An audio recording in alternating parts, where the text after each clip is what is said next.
Nyakane masira mar pio ula nego ji prauchiel e gwenge ma Mai Mahiu jodak mane otony ywak ni piny owacho kuom jwang'ogi kendo koso chulogi omenda mondo giyud kamoro manyien ma ginyalo dake. Anthony Achayo ni kod mathoth.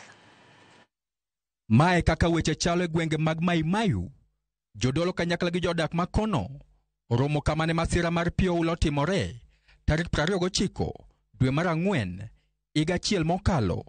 E timo rapar ne masira mane oweyo ka ji 60 owito ngimagi. Jodolo gitimo alam kama ne masira mar pio ula otimore higa achiel mokalo. Tok alam makamano, jodolo gi kotelnegi gi Reverend Joseph Gitau noseyo piny owacho kuom deko chwalo kony ne jogo mane okale midhiero mar pio ula no kaka ne gisingo higa achiel mokalo. In the aftermath, the government of Kenya made promises. During his visit on April 30th, 2024, the president assured us of secure land for our people and promised to compensate those who lost their homes and livelihoods.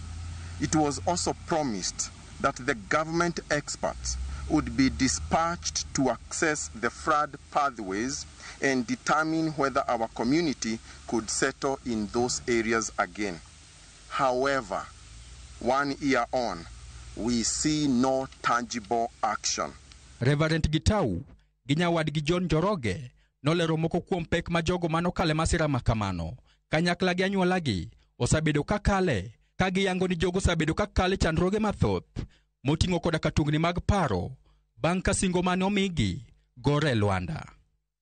Our people are still living in fear, struggling psychologically, with some even frightened by the mere sound of rain.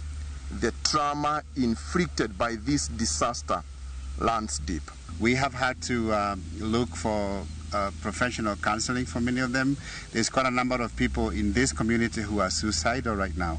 And so this is the world may have moved on because other things happened in other places, but the people who are affected are still dealing with the effects of the flood. Reverend Gitau bende ne dwaro duoko mapiyo kowuok kuom piny owacho gimomiyo jogo mane masira mar pio ula oketho utegi pok omi ute ma nengogi yot kaka ne sirkal osingo.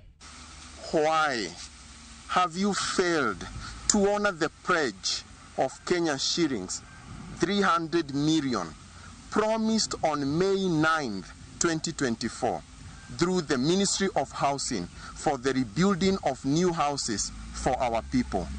Why promise and not deliver? Samson Jamba, ma en achiel kuom joma ne otony e masira makamano, nolero pek magisabedo ka gikale ka moko kuomgi osolornegi nyaka dhoudi. Ile siku ambao tulilipiwa nyumba miezi 3 mpaka leo, sasa tumekaa tunaishi kuhangaika.